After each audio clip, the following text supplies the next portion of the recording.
Gratitude, an attitude of gratitude versus, in a Pokemon match, expectation. Gratitude versus expectation. Who will win?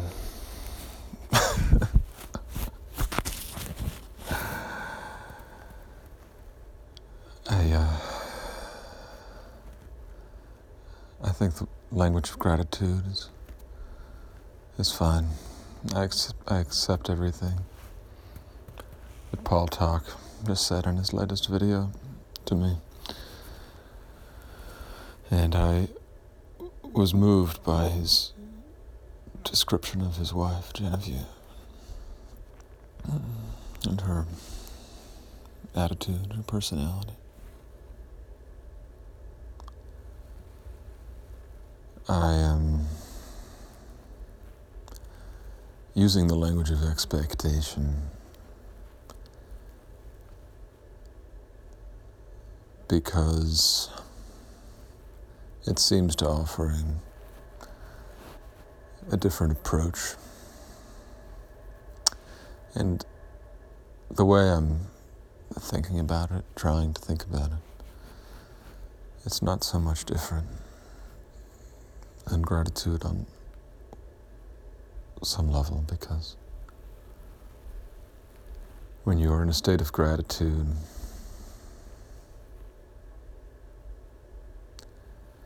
that carries with it an expectation that all will be well. If you didn't fundamentally believe that all would be well, I don't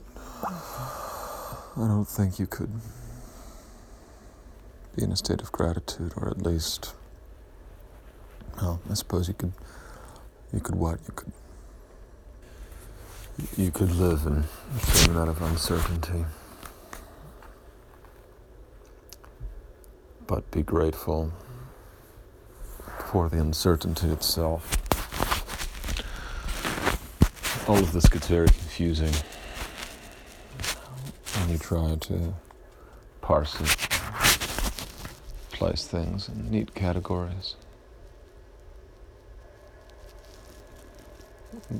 And part of what interests me about discussing it at all is that I see the categories shifting, moving, changing based on how you look at them. And there probably isn't one exact system for knowing this type of thing. But there's the situation you find yourself in. And there are different, better and worse ways of approaching it. Analysis itself, it seems like it can be negative if you overindulge in it. But a certain amount of analysis seems necessary. I don't really know. I hate when my thoughts start to spin in this direction, because I feel myself getting dizzy. And kind of think your way into a sort of nausea where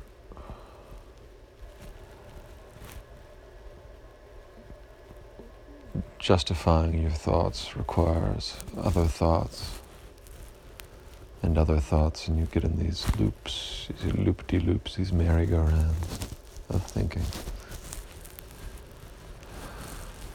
And it's disorienting to always be in that place. So how do you get off the merry-go-round?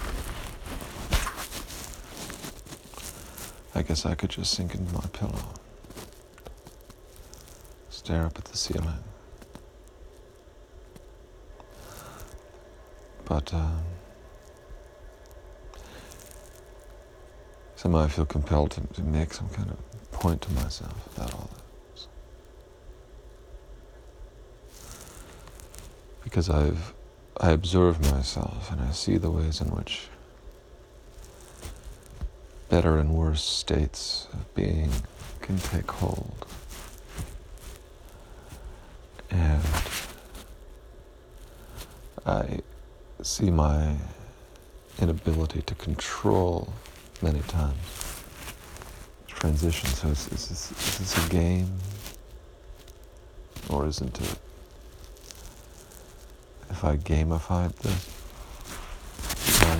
state, certainly a danger.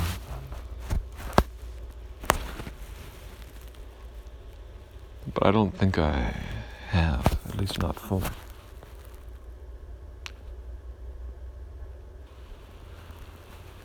I was trying to think of what a specific example of a small scale expectation was. It would be similar to gratitude, because gratitude can be a general feeling.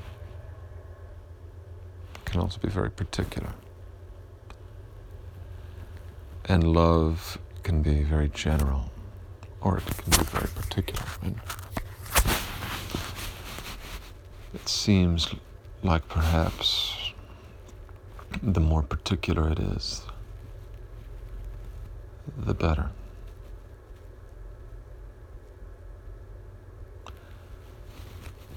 Because, well, general love is vague and can be easily abandoned. Particular love, much less so. I was re-listening to a short talk on YouTube by Jean-Michel Orglia, something like that, or Googlian. It's a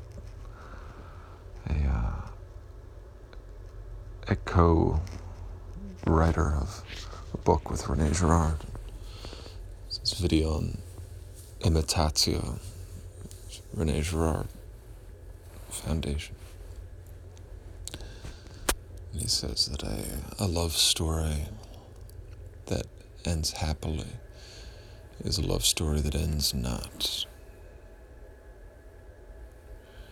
And in relationships, you can't ever fully understand the other person, but you can try to understand your relationship to that person.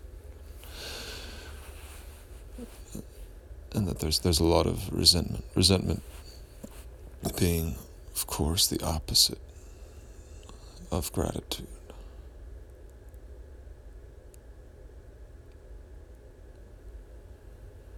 And the solution, he says, is to desire what you already have, which is basically a different formula for gratitude. Desiring what you already have.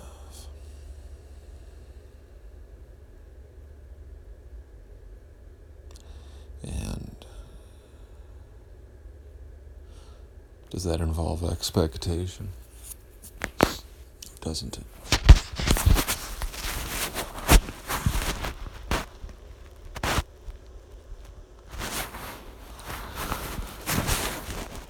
On some level, it does.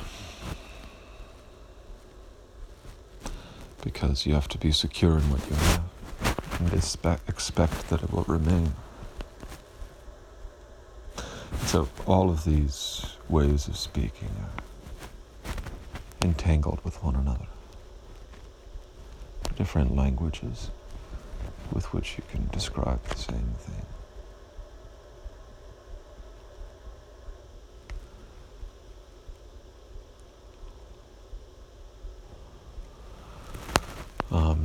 In hypnosis, there's something called the confusion technique,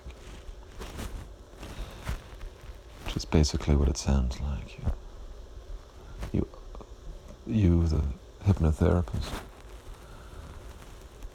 utters a series of interlinked and confusing sentences full of terms and antecedents, subjects and objects, and triple negations.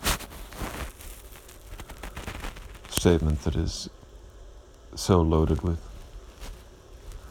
verbal U-turns that it is almost impossible to comprehend. The idea is to get the client in this state of confusion, to sort of break down the defenses of their mind by which they normally understand things, to blow smoke in the face of their verbal reasoning ability, so that they become more susceptible to trance, more easily suggestible, easier to surprise or to lead with unconscious cues.